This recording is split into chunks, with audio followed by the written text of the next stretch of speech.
Tarinatalli. Jakso on toteutettu kaupallisessa yhteistyössä Valmuurin kanssa.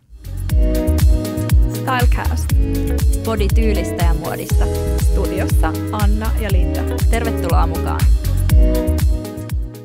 Hei, tänään me keskustellaan vaatteiden laadusta, materiaaleista ja vastuullisuudesta ja siitä, että minkälaisia päätöksiä kannattaa tehdä ja ehkä ottaa huomioon siinä ostoprosessia tehdessä, että ne vaatteet olisi, ei ehkä ikuisia tarvitse olla, mutta ainakin hyvin monivuotisia hankintoja. Ja hei Linda, me ei olla täällä studiossa yksin, vaan meillä on ihana upea vieras. Joo, meidän kysymyksiin on vastaamassa Lufta-konsernin ja Palmuirin vastuullisuusjohtaja Anna-Maria Väliklemelä. Tervetuloa meidän studioon. Ihana, kun saatiin sut tänne. Tosi kiva olla täällä. Kiitos vaan kutsusta. No mutta tämä aihe on ollut hyvin toivottu meidän kuuntelijoiden puolelta, niin me ollaan tosi innoissamme, että me saatiin asiantuntija keskustelemaan näistä aiheista. Niin Anna-Maria, kertoisitko vähän itsestäsi ja mitä sä teet Valmuirilla? Joo, eli tämä on muuten aiheena sellainen, mistä mulle tosi hyvin aina lähtee tällaiset jutujuuret ja muut, että se on niin kuin tosi hyvä keskustelun avaus nykypäivässä, vastuullisuus ja muoti. Mutta mä oon tosissaan Luhdalla ja Palmuirin parissa aloittanut reilu 3 vuotta sitten ja siirtynyt vastuullisuusjohtajaksi, eli mä oon vastuullisen liiketoiminnan ammattilainen. Ja aiemmin ollut sitten rakennuskalustepuolella ja nyt sitten päässyt syventymään tekstiiliteollisuuteen, jalkineisiin ja muotiin. Ja tämä on ollut kyllä melkoinen syvä sukellus ja mä oon vastuullisuusopit opiskellut Aalto-yliopistossa ja Cambridgein yliopistossa ja nyt sitten saanut tällaisen kyllä Suomen johtavalta tekstiilialan konsernilta hyvän tällaisen tekstiilisukellus syvän päätyyn sitten näiden materiaalien ja tekstiilien arvoketjujen osalta, mitkä on ihan äärimmäisen tärkeitä tästä vastuullisuudesta puhuessa. Joo, me oltiin yhdessä tapahtumassa, Palmuirin tapahtumassa, jossa sä oot ollut puhumassa ja itselle tuli tosi paljon uutta tietoa materiaaleista, mutta varmasti vielä nyt kun syvennytään aiheeseen, niin tulee lisää kaikkea. Mutta. Ja siitä itse asiassa ajatus lähtikin, että olisi ihana saada sut nimenomaan vieraaksi tänne studioon, koska sä puhuit siellä hyvin inspiroivasti ja ainakin itse oppi paljon uutta materiaaleista, että on aikaisemmin miettinyt ehkä tosi mustavalkoisesti, mitä tulee ehkä laatuun ja materiaaleihin, niin oli tosi silmiä avaavaa, niin ihana, että saatiin sut tänne jatkamaan tätä keskustelua.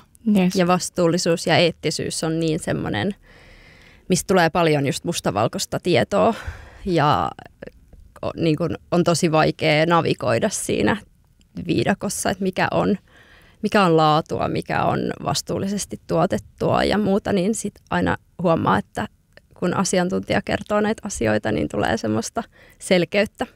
Joo, se on semmoinen oikein hot topic tällä hetkellä ja herättää muutenkin vastuullisuus- ja kestävyysasiat niin tosi paljon tunteita. Ja mun mielestä se on ihan mahtavaa, että te pyysitte tänne näin käymään tätä asiaa tarkemmin, että mulla taisi siellä olla ihan muutama minuutti aikaa ja mietin siinä, että miten tiivistän sen olennaisen ja yritin siinä nostaa kärjeksi just sitä pitkäikäisyyttä ja laatua ja huoltoa ja elinkaaren asioita, mutta nyt ehkä ehditään jutella ja vähän mennä niin kuin syvemmälle tähän aiheeseen.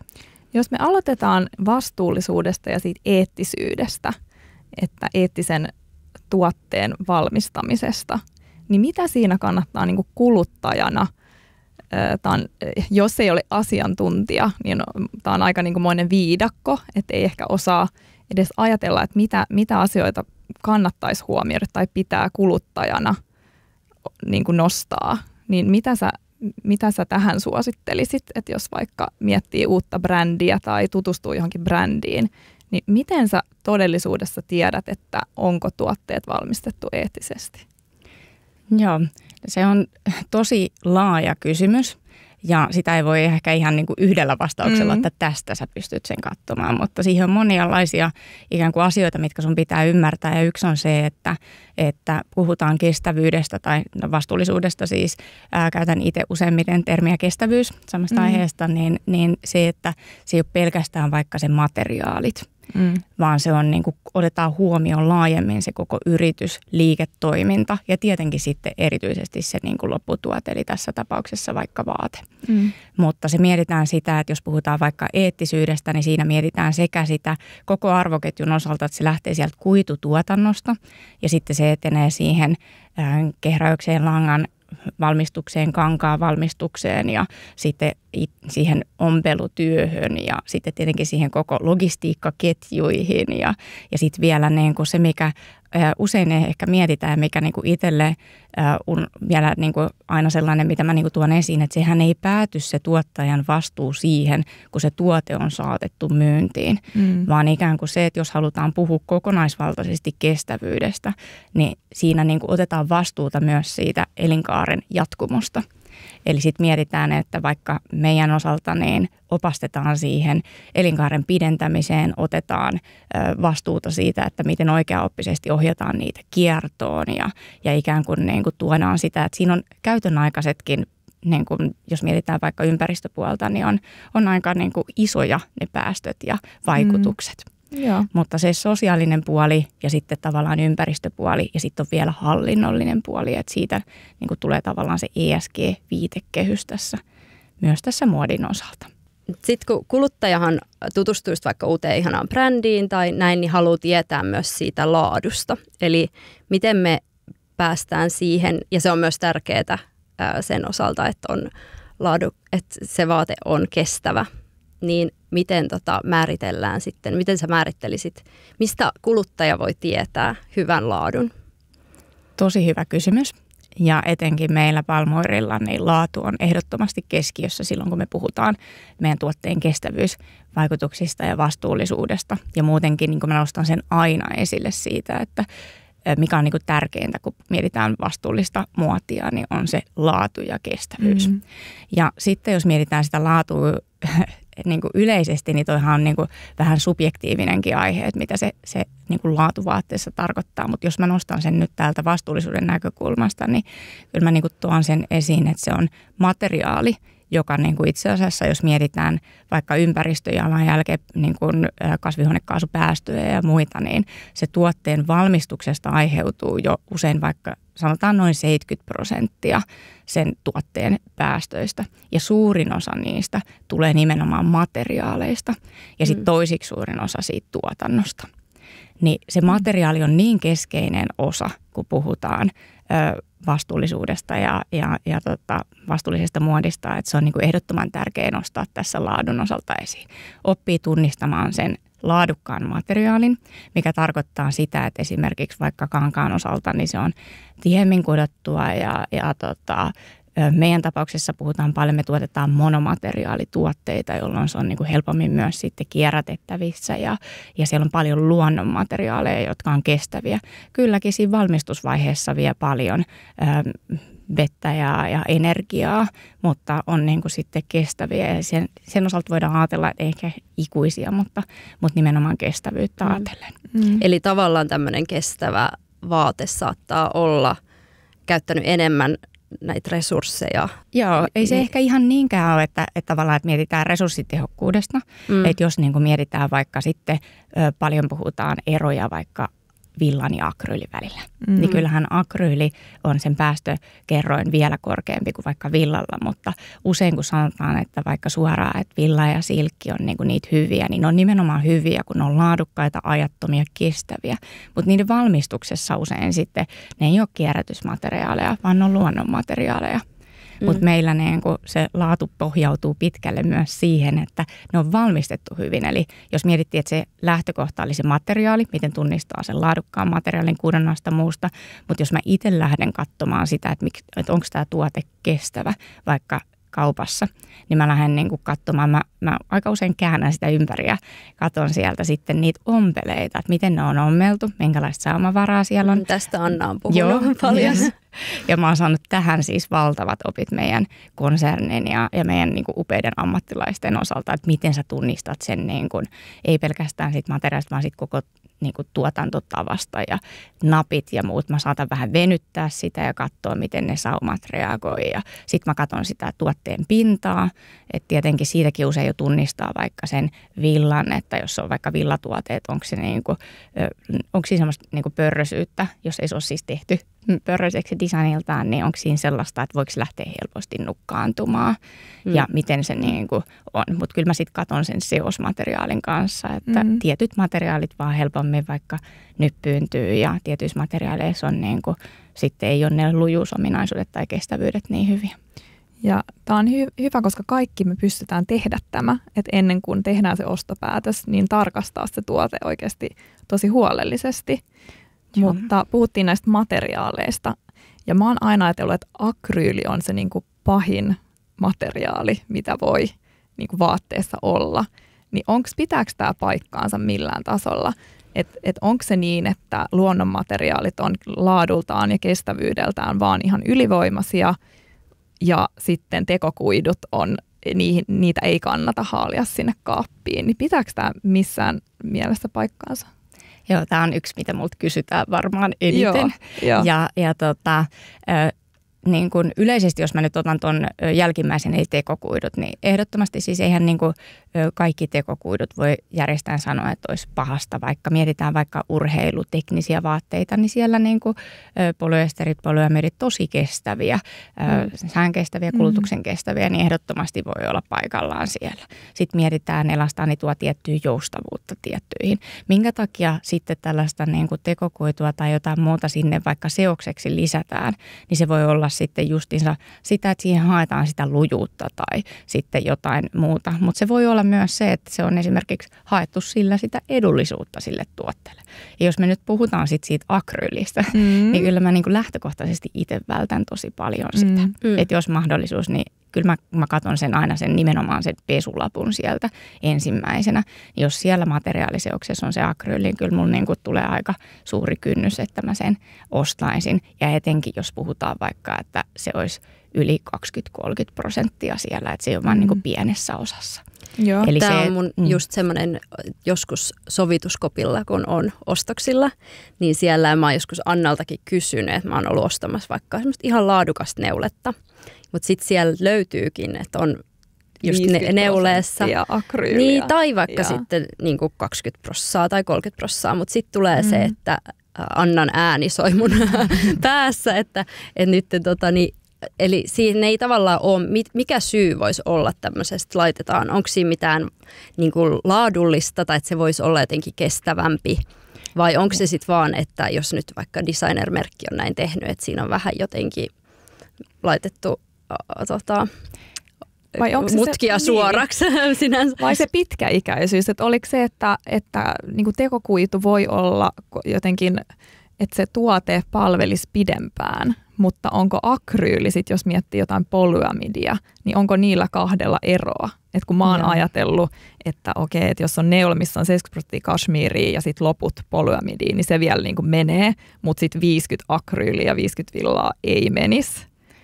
Joo, kyllä mä sanoisin, että nimenomaan, kun jos puhutaan nimenomaan neuleista, niin en mä niin kuin näe, että miksi siellä on sitä. Ehkä se on niin kuin, siinä on tuotu varmaan just sitä vähän sitä niin kuin, lujuutta ja sitten se voi olla tietynlainen, niin kuin, että se sitten istuu vähän eri tavalla, että sitä on pystytty neulomaan tai sitten vaikka akryylin osalta, jos halutaan oikein tosi kirkkaita sävyjä, niin sitä ehkä on, niin kuin pystytään sitten käsittelemään eri tavalla. Mutta että jos siellä on paljon, niin eihän, jos sä puhut neuleista, sä haluat, että se on lämmin ja se on hengittävä ja akryyli ei ole hengittävä eikä päästä niin kuin läpi sitä lämpöä, kosteutta. Siis sen osalta niin ei se niin kuin ominaisuuksiltaan ikinä voida sanoa, että onpas laadukas niin kuin tuote. Että se on niin kuin, se oli mun mielestä tosi kiva, kun sä Linda sanoit, että jos mä oon ostamassa sen laadukasta tuotetta ja sitten mä huomaankin, niin tämä on aina se dilemma, mitä mä itse mietin, että onko se sitten laadukas. Ja kun ei nämä ole niin mustavalkoisia nämä asiat, että voitaisiin sanoa, niin kuin, että joku on hyvä ja joku huono, että nyt jos meillä olisi meidän materiaalispesialistit, niin me saataisiin tästä 2 tunnin luento. Mutta ehkä sen voi sanoa, että kyllä se akryyli lisää sitä nyppyyntymistä ja kun sekoitetaan niin kuin neuleisiin sitä tekokuitua, niin se hankaa sitten siellä niin kuin vasta, että nyppyyntyminenhän on niin kuin luonnollisestikin, jos puhutaan neuleista ja villatuotteista, niin sellainen, että sitä voi esiintyä ja esiintyykin. Että sitä kuuluu ei kannata, asiaan. Se kuuluu asiaan. Ja sekin on semmoinen, mitä moni kuluttaja ei tavallaan, jos ei ole tottunut ostaa niin kuin välttämättä laatua ja sitten voi olla, että pelästyy sitä nukkaantumista, vaikka sitten se kuuluu niihin. Ja varsinkin mä oon huomannut, että jos aluksi ostaa jonkun, niin se saattaa aluksi nukkaantua tosi paljon. Joo, ja se johtuu just siitä, kun siinä on sitä lyhyempää kuitua mukana ja sitten se ihan niin kuin luonnollisesti poistuu. Moni mieltää sen, jos vaikka ostaa villamaton kotiin. Niin mehän niin kuin helpommin ajatellaan, että hei joo, siitä aluksi irtoaa sitä villaa ja sitten sitä niin kuin käytössä imoroidaan ja huoletaan ja siitä tulee semmoinen elinikäinen vähän samaan tyyliin, jos sä ostat laadukkaan villapaidan, niin se voi etenkin jostain, jos sulla on vaikka käsilaukku ja sä kannat, niin se helposti voi niin kuin nukkaantua ja nyppyyntyä siitä. Ja sitten pitää vaan tunnistaa se, että jos se on tiheään kudottua ja sellaista niin kuin vaikka anti-peeling niin kuin teknologiaa käytetty siinä, niin kyllä se niin kuin totta kai vähemmän sitten nyppyyntyy ja nukkaantuu kuin sitten semmoinen niin kuin edullisempi villa. Et siinäkin just on helppo sitten tunnistaa vaikka siellä kaupassa, jos katsoo, niin vähän niin kuin sitä tiheyttä siitä ja minkälainen se pinta ja kuinka paljon siinä näkyy sitä valmiiksi, on sitä vähän sellaista irto. Mutta Toi oli mielenkiintoinen anti-peeling. Onko se siis, että on joku teknologia oikeasti olemassa, että laadukkaat neuleet ei nyppyyntyisi? Joo, mä itse asiassa katson tuossa Lindan päällä, että se taitaa olla, onko meidän anti-peeling, onko tämä hame ainakin, niin kuin taitaa ehkä olla niin kuin settinä, eli sieltä löytyy niin kuin se, että meillä on kerrottukin meidän materiaalissa sitä, että se on niin se on semmoista tiheätä kudottu, jolloin niin kuin se ominaisuuksiltaan ei sitten lähde nyppyyntymään. Niin. Tässä onkin kiva materiaali. Mä heti huomasin, että tämä on tosi tämmöinen tiheästi kudottu. Mutta tämä ainakin niin kuin näyttää kyllä. Joo, siis mä en ole tiennyt tuommoisesta. Joo, en ole ikinä kuullutkaan, että on tämmöinen teknologia olemassa. Ja tuntuu, että kun puhutaan laadukkaasta neuleesta, varsinkin neuleista, niin moni just jotenkin kokee, että jos nyppyyntyy, niin se ei olisi laadukas. Mutta mä siinäkin aina mietin sillä lailla, että neuleet, luonnonmateriaalit vaatii sitä huoltoa ja hellää hoivaa, että ne pysyy sitten niin kuin hyvänä ja se, että niitä voi huoltaa ja niistä voi tehdä melkeinpä uuden näköisiä sillä huollolla. Mutta tämä teknologia, niin tämä on kyllä kuulostaa tosi mielenkiintoiselta. Ja tähän mulla on myös kiinnostava kysymys. Mä itse aina mietin sitä, että sit jos on semmoinen laadukas tuote, niin onko tässä eroja, että jos on sitten taas semmoinen nyppyyntyvä, mikä ei ole niin laadukas, niin onko siinä huoltamisessa eroa? Että saako niin kuin laadukkaan neuleen paremmin huollettua kuin tämmöisen, missä on vaikka sitten sitä, että ei ole vaikka niin hyvä se materiaali tai ei ole niin hyvin kudottu. Tai niin laadukas se materiaali itsessään. Mä oon kanssa miettinyt. Niin, että onko siinä eroa tavallaan siinä huoltamisessa, että minkälaista jälkeä sä saat aikaan? Onhan siinä iso ero ja sitten ylipäänsä siitä materiaalista, että se, että jos miettii, mehän niin kuin heitetään valtavasti tekstiilijätettä jätteeksi ja sitä ei pystytä hyödyntämään enää niin kuin uudestaan kierrossa, kun se laatu on mennyt niin heikoksi. Eli periaatteessa se ei enää kestäkään sit välttämättä sitä uudelleenkäsittelyä tai sitten siitä helpommin myös luovutaan, kun se menettää muotonsa tai siitä tulee oikeasti se, niin kuin mietit, vaikka just jos on puhdas akryylituote, niin kyllähän se niin kuin vaan nukkaantuu, eikä siitä niin kuin helposti sä et saa mitenkään, että se ei ole sellaista nukkaa ja nyppyä, mikä sulla on helppo ottaa pois, vaan se niin kuin muodostuu siihen ja jää, että sitten se rikkoo sitä pintaa, jos sitä poistetaan. Niin kyllä niin kuin siinä on tosi paljon eroa ja pitää just tuntea ja oppia myös se, niin kuin, että minkälainen huoltotapa sopii mihinkin ja miten se materiaali käyttäytyy. Eli esimerkiksi meillä, jos Palmuöriltä tulee ostamaan tuotteen, niin me kerrotaan siinä ostoprosessin niin kuin ohessa siitä huollosta ja ominaisuuksista, jotta siinä sitten tavallaan se niin kuin kuluttaja ja se asiakaskin ymmärtää sen, että on se sitten vaikka meidän Kid Mohair huivi, niin hei, että siinä tulee ajan saatossa sellaista, että se menettää sen pöyhkeytensä, mutta sitä pitää huoltaa, harjata ja sä saat sen täysin niin kuin entisenlaiseksi. Tai sitten joku neuletuote, että siihen voi muodostua sitä nukkaa. Ja mehän myydään myös Archivatelierien niin kuin hoitotuotteita, tavallaan niin kuin työvälineitä siihen, että voi kotonakin tehdä, niin että poista ne nukat siitä harjaamalla ja sä saat sen, että se lähtee sitten, että älä missään nimessä heitä sitä pois. Että se on suurin syy siihen sellaiseen kertakäyttöön ja muuhun kulttuuriin, että se materiaali on ylipäänsä niin heikkoa, se laatu ei ole hyvää, jonka johdosta sulle ei ole edes niin kuin keinoja välttämättä huoltaa, eikä järkeä korjata, että tästä tullaan niin kuin toiseen puoleen siihen, että jos mietitään sitä hintasegmenttiä ja muuta, että mä oon tosi huolissani tästä ultrapika-kehityksestä ja ylipäänsä siitä, että ajatellaan, että no mä ostan tällaisen 2 euron tuotteen, mua ei haittaa, että mä käytän sitä vaan tässä kerran. Ja mä en ettei ajatella, että sen tarvitseekaan sitä huoltaa tai tarvitsee olla niin kuin pidempää.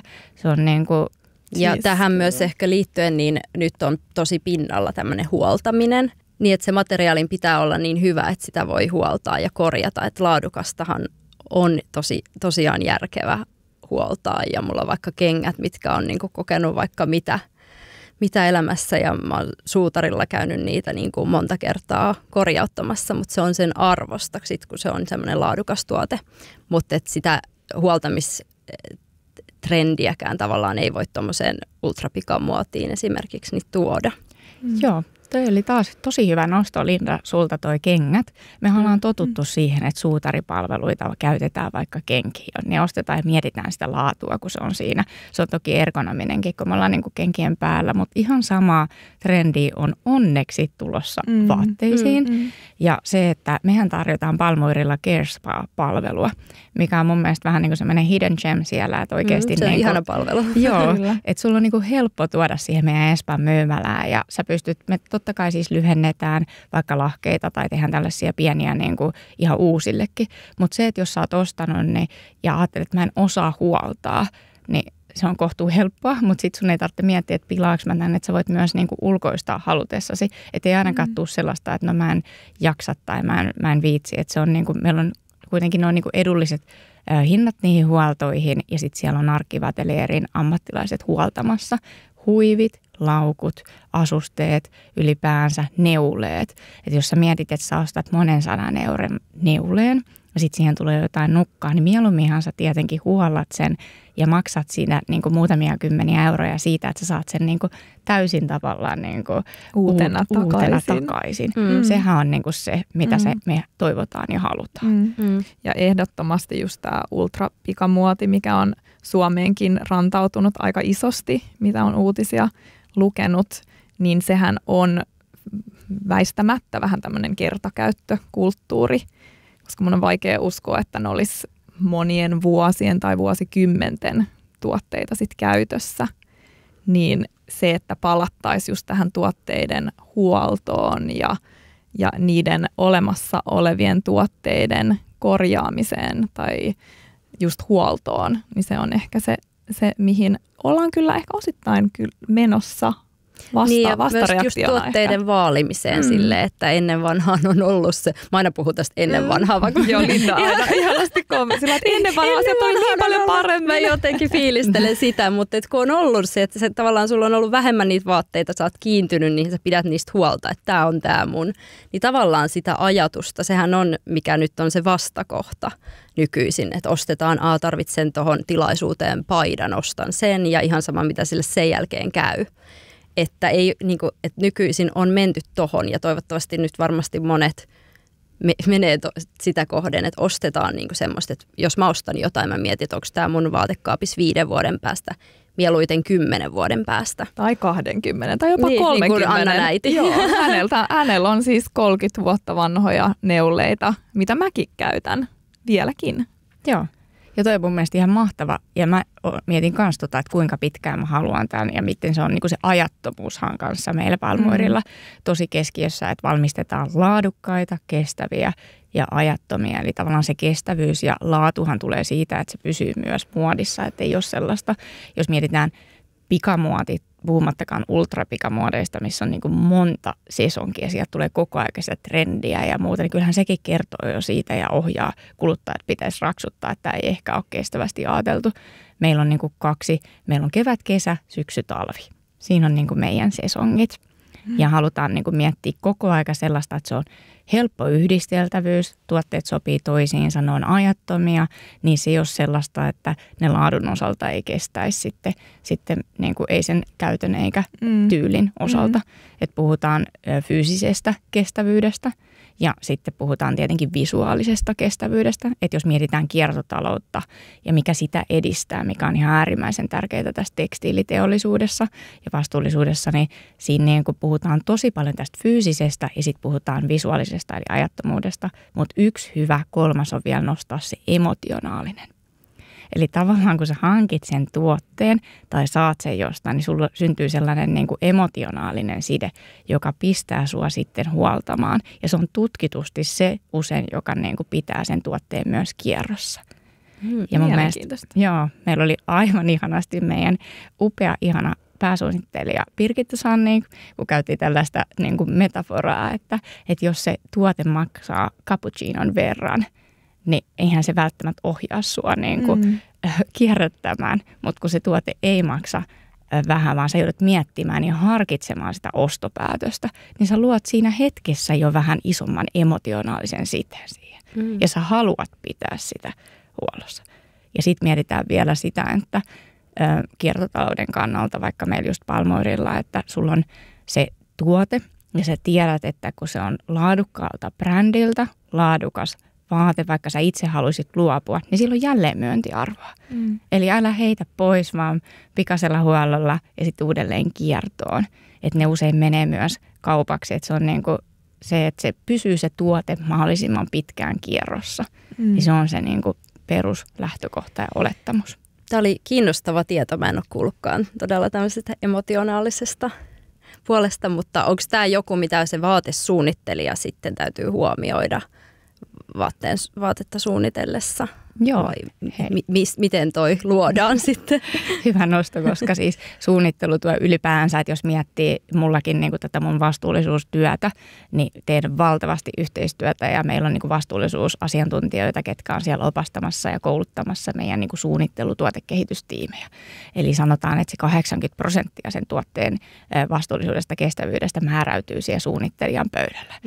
Ja nimenomaan just niillä materiaalivalinnoilla, niin kuin tuotteen kaavoituksella. Meillä on niin kuin, kaavoitusammattilaisia, jotka osaa katsoa niin kuin mittauksia ja muuta. Katsotaan, että ne niin kuin istuvuus, sitä kautta kestävyys, kaikki toimii hyvin ja nimenomaan sitten myös se ajallinen kestävyys.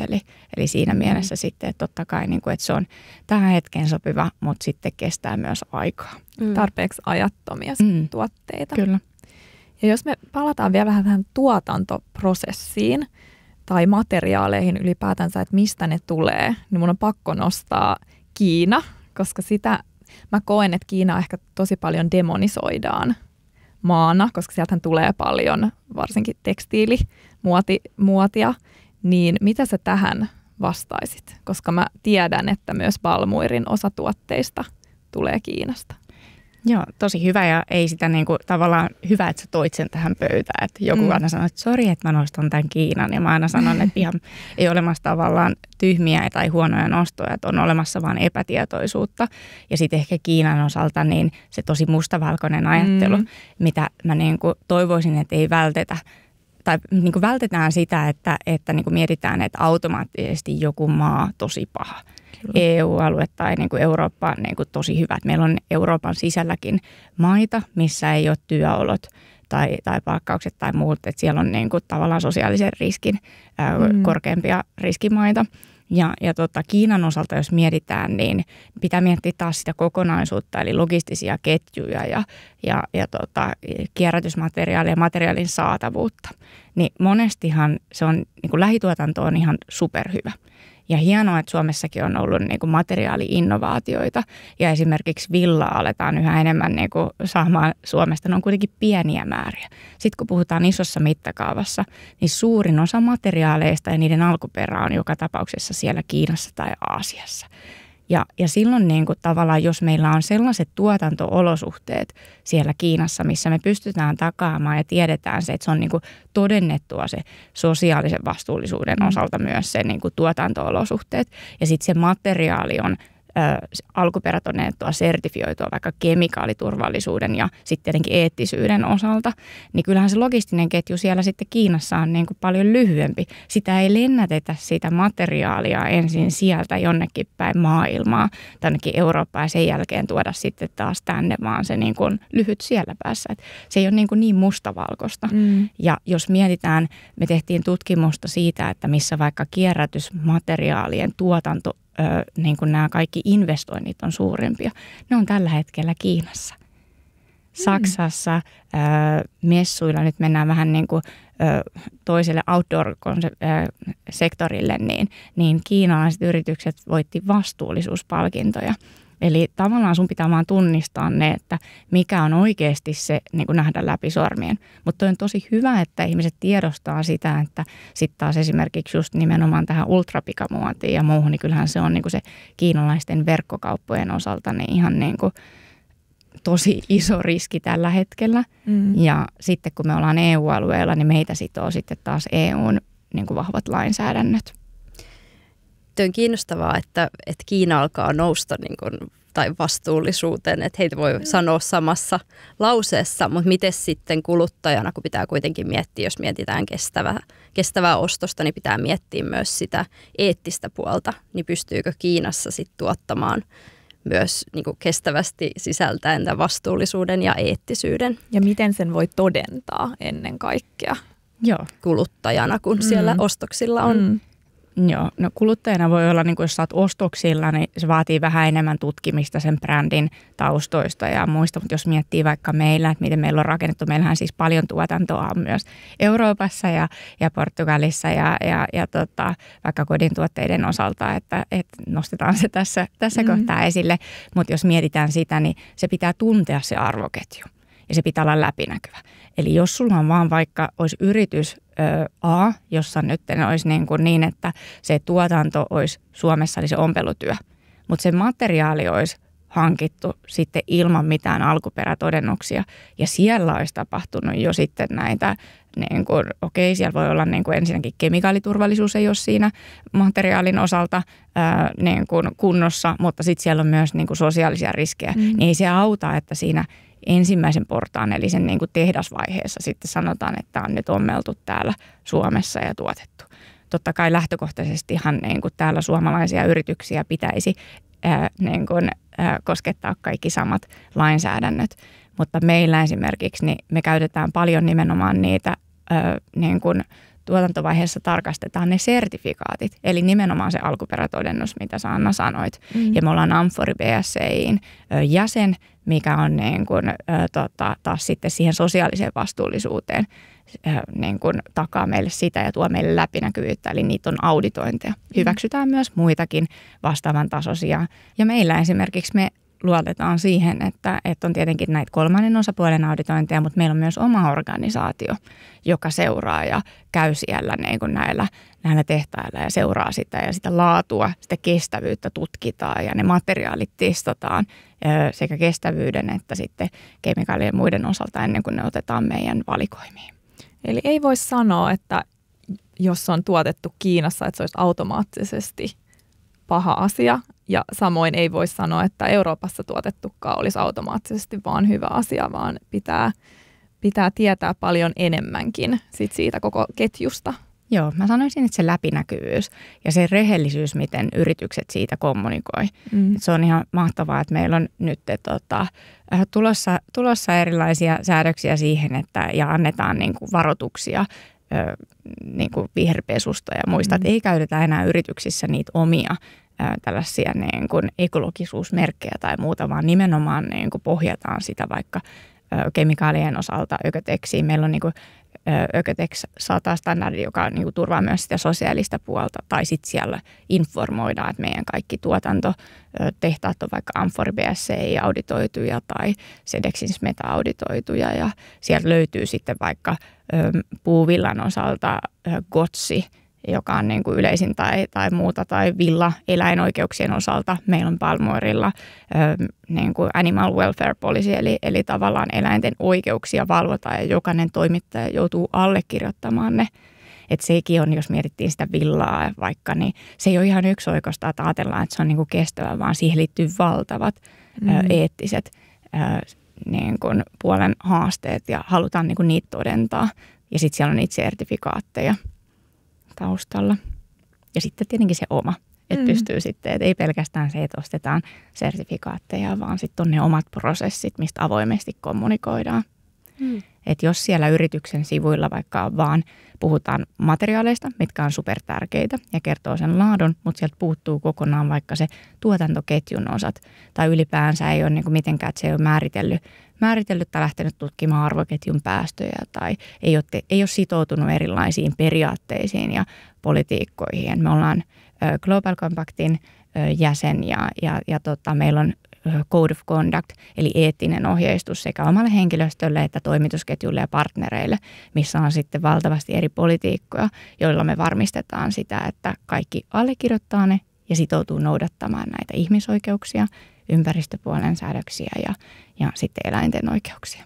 Mutta sulla on, Anna-Maria, niin paljon kaikkea tietoa just tästä vastuullisuudesta, niin mä haluan vielä nyt tämmöisenä muotia kuluttavana ihmisenä saada tietää, että mitkä on sun konkreettiset vinkit tosiaan kuluttajalle. Sä kerroit jo, että kääntää sen vaatteen ja katsoo saumea ja muuta ja pesulappua, niin onko sulla sieltä vielä sellaiset, mitä katsoa? Joo, kyllä mä niin kuin sanon, että kun menee sinne myymälään, varsinkin jos ostetaan, että ei verkkokaupasta, vaan myymälästä, niin älä osta, jos et ole katsonut sitä pesuohjeistusta. Eli lähdetään niin kuin siitä liikkeelle, että sen niin kuin kääntää sieltä aina. Katsoo sen, että mitä siinä on niitä materiaaleja ja sitten mitkä on etenkin ne pesuohjeistukset. Koska jos siellä on vaikka, puhutaan puuvillasta ja siinä on vaikka niin, että ei kestä vesipesua tai 30 astetta, niin kyllähän se herättää niin kuin heti kysymykset, että miten se on valmistettu, että se ei kestä ihan niin kuin normaalissa lämpötiloissakaan, ellei siinä sitten ole jotain kirjailuja tai jotain osia, mitkä ei vaan voi laittaa konepesuun. Ja sitten ylipäänsä se, että tiedostaa sen vaikka, että jos siinä ei ole sitä vesipesumahdollisuutta, että oletko sä sitten valmis käyttämään sen pesulassa, ettei se tuote jää sen ensimmäisen likaantumisen jälkeen sulla käyttämättä sen takia, että sä et raski pesettää sitä. Ja sitten just vaikka näissä neuleissa, niin katsoo sitä, että mieluummin olisi se 100% luonnonmateriaalivilla kuin sitten seos, ellei siihen sitten ole jotain hyvää syytä. Ja nimenomaan sitten taas ne pienet määrät ei ehkä niin paha, kun sitten miettii siellä vaikka sitä, että jos on yli 30% sitä seosta tai sitten jo puoletkin jotain niin kuin tekokuitua, niin kyllä mä niin kuin jättäisin sen harkinnan niin kuin sinne uudestaan miettisin. Ja toi on hyvä, että noit näkee myös usein niin kuin nettikaupoista, Joo. että siellä on pesuohjeet Nimenomaan. Ja materiaalit ja nykyisin on usein myös materiaalit, mistä se on Joo. peräisiä näin, niin sen kyllä sieltäkin sit saa. Joo. Ja heti herää vähän epäilys, jos sitä tietoa ei ole, että ei ole mitään netissä.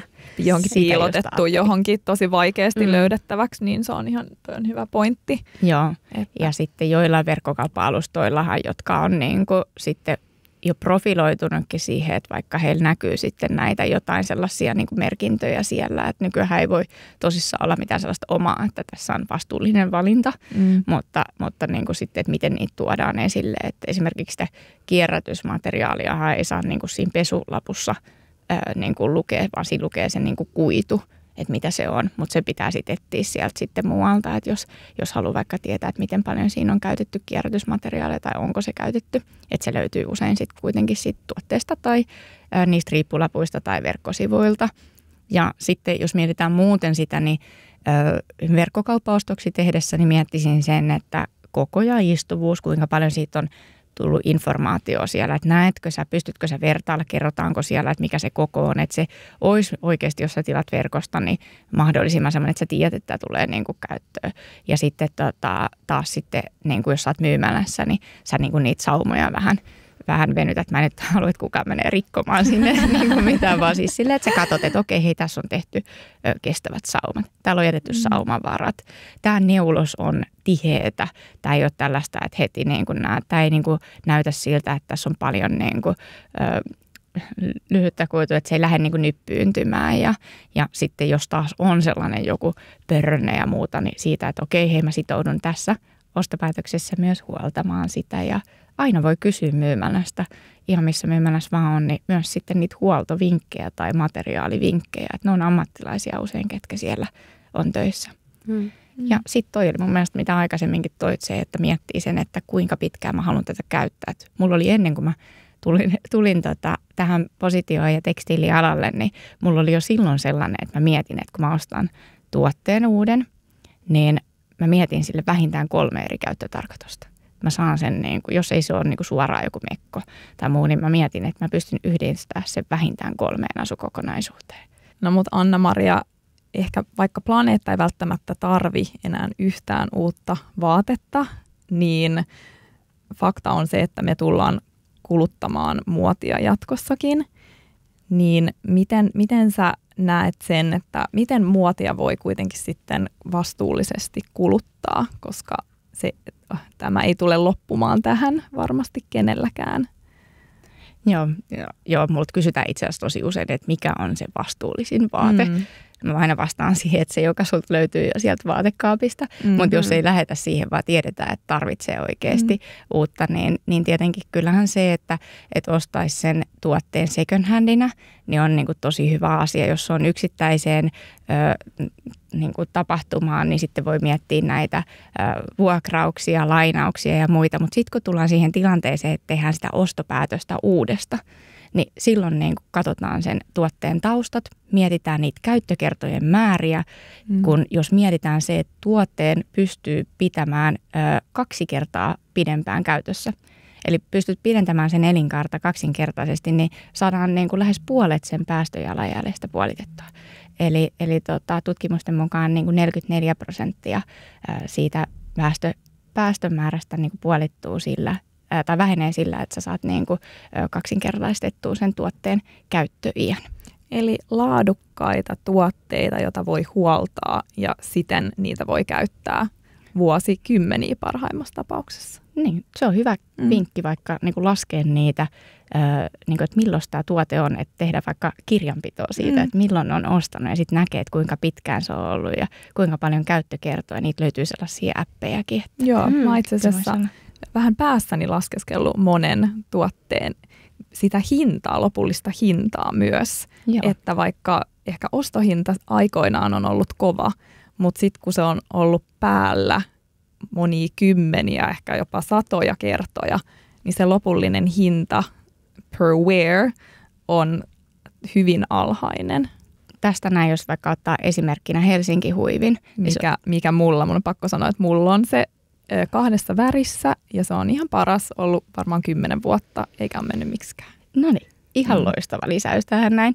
Eli tavallaan niin kuin ajaton klassikkotuote, meidän niin kuin cashmere huivi, joka on helppo huoltaa itse ja sä pystyt käyttämään sitä tosi monikäyttöisesti. Sä pystyt pitämään sitä kesällä ikään kuin millä ne oleen niin kuin tilalla. Sä pystyt ottaa sen sun matkakumppaniksi, sä pystyt suojautumaan sillä ja sä pystyt talvella, se on riittävän lämmittävää, että se menee myös sulle niin kuin talvihuivina. Ja siinä on meillä klassikkovärejä ja paljon, jotka on niin kuin tosi oikeasti sellaisia, että ajattomia. Ja sitten vielä mikä parasta on edelleen, mä taas mainitsen sen niin kuin huollon, niin me tarjotaan siihen myös huoltoa. Että jos siihen tulee pieni reikä, niin sä pystyt sen niin kuin käydä huollattaa meidän kautta. Jos et sä halua sitä itse huoltaa, jos siihen tulee jotain nyppyä, mitä vaan, niin sä pystyt sen huollattaa. Eli se on niin kuin käytännössä katsoen silloin aika ikuinen. Ehkä se on, Anna, sun siis se 20 mä vuoden. Mä luulen ihan, siis koska nyt varmaan tulee 10 vuotta, ellei enemmänkin. Se oli varmaan ihan, kun Balmuir perustettiin aikoinaan, niin ihan näitä niin kuin ensimmäisiä tuotteita. Ja mun on pakko sanoa, että mä en ole ikinä joutunut edes huoltamaan sitä. Että siinä ei ole siis nyppyä tullut. Ja miehen kanssa ristiin käytetään niitä. Ne on ollut kuule mun lasten peittona vaunuissa, että siis ihan kaikissa siis kyllä. Siis se on vaan niin kuin jokaisen tilanteeseen Niin ihan mun yksi lemppari Balmuirin tuotteista. Tosi ihana kuulla. Meillä on kanssa sama. Löytyy perheessä myös puolisolta ja lapset rakastaa myös kääriytyä siihen. Että se on kyllä sellainen, mikä mulla on melkein aina mukana. Tänäänkin täällä. Aika ikoninen Balmuirin tuote, on pakko sanoa. Ja sitten myös se, että jos on joku tommonen hyvä tuote, niin sitten sillä on myös sitä jälleenmyyntiarvoa. Että jos sinä joskus siitä kyllästyisi. Jos joku raskii luopua, mä en usko, että raskii. No ei varmaan, mutta jos just raskii, niin, kyllä. Niin sitten myös tietää sen, että sillä olisi toiselle ihmiselle käyttöä, kun sitten taas joku semmoinen tuote, että jos ei sitä itsekään oikein halua, niin sitten voi olla, että me ollaan tästä puhuttukin, niin sille ei löydy myöskään sitten sitä käyttöä enää toisella niin, ihmisellä. Sitä jälleenmyyntiarvoa välttämättä. Tai tarvetta, tai se ei vaan enää niinku palvele sitten ketään muutakaan joskus myöhemmin, sitä ei saa kiertoon. Just toi oli itse asiassa tosi hyvä pointti, joka jäi mulla tuossa konkreettisessa ostosjutussa, että kun mietitään niitä, niin just se jälleenmyyntiarvo siitä, että jos niin kuin miettii sen kannalta. Joo. Mut hei, kiitos Anna-Maria niin paljon, että sä tulit meidän vieraaksi. Ihan siis mielettömän paljon uutta infoa, ainakin itselleni sain tästä jaksosta. Niin kiitos paljon. Joo, ihana, molempien puolesta. Oli ihana kuulla kyllä näitä vinkkejä ja nyt munkin täytyy mennä siellä aina kääntämässä se sama. Koska mä oon vähän sellainen, että mä vaan luotan, että mä ostan laatua, että mä tykkään ostaa vähän niin kuin tietyiltä merkeiltä ja vähän kalliimpia tuotteita. Mutta sitten just se, että yhtäkkiä onkin silleen, että katsoo sen pesulapun, että siellä just lukee, että ei saa pestä ja on akryyliä ja sitten on niin kuin, että mitä. Niin se on kyllä, että se alkaa tavallaan siellä katsoo ensin sen materiaalin ja pesulapun, niin se on kyllä hyvä vinkki. Yes. Hei, kiitos tosi paljon. Oli tosi kiva olla kertomassa tällaisia vähän konkreettisempia asioita, joista toivottavasti on jokaiselle hyötyä. Ihan varmasti on. Kiitos paljon, Anna-Maria.